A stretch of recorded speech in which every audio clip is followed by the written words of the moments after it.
We've definitely had an impressive move on Bitcoin, right? So, I mean, Bitcoin has finally woken up. I think that you see a lot of this hype building very, very quickly, which for me is a little bit of a concern, right? You know, I've been through many bear markets in my 25 plus years of trading, and it's very rare that a bear market ends with euphoria coming in so quickly. Usually the first 10, 20, 30% after a bear market, investors are very, very skeptical. And that's not what I'm seeing this time. And that makes me a little nervous, to be honest. You know, it does. I think that people were just kind of biding their time and they're just jumping back on the bandwagon. I'm seeing incredible pumping across all social media platforms. Nothing has changed from the Fed standpoint. Nothing's really changed in inflation. It's still over 6%.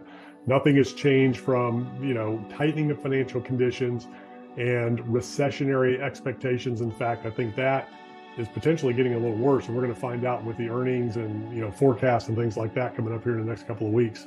So for me, this is very classic of a bear market rally, and that's why I'm a little skeptical. I had some longs going into this. I was talking about a potential breakout. We've gotten that, but I always said it would be a breakout that would get bulls to kind of jump back on the ship, but it probably is a shorter-lived bull market run, intra-bear market, right? So if we see this chart here, right, this is the bull run that we've just experienced. Incredible, right? I mean, we haven't experienced this in quite some time, but number one, I mean, it looks big, but if we zoom out on the chart, I think it's important to keep it in perspective, right? This is what we're talking about. This is what's getting all the hype, is this move up in Bitcoin. And again, like you said, very normal because people had been kind of lulled to sleep with no volatility. I think we had the lowest volatility in Bitcoin history. So it was kind of dictating something would wake things up. But again, you have to look at, okay, this is the down market and this is where we are right now. Is it anything yet to get excited about? And I'm going to tell you where I'm going to get a little bit excited.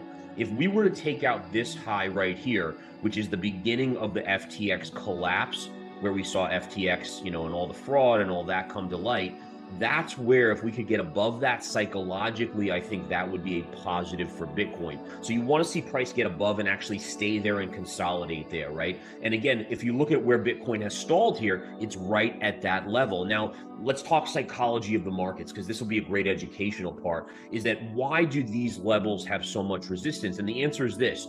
Over here, you had choppy sideways to up move. You started to make moves to the upside right here, right here. A lot of people were buying Bitcoin. And then all of a sudden, that floor got just pulled out from under them. And they saw their accounts drop by 25, 35, 45%. In some altcoin cases, it was 50%. And so what happens is when price goes back there, those people that saw their 10,000 account at 5,000, they're made whole again. And there's this psychological thing about saying, okay, I'm back to break even. Let me get out. Let me just walk away at this point. And that's why you have the technical resistance right at that level. So to me, this is the level I'm watching right around 21,500.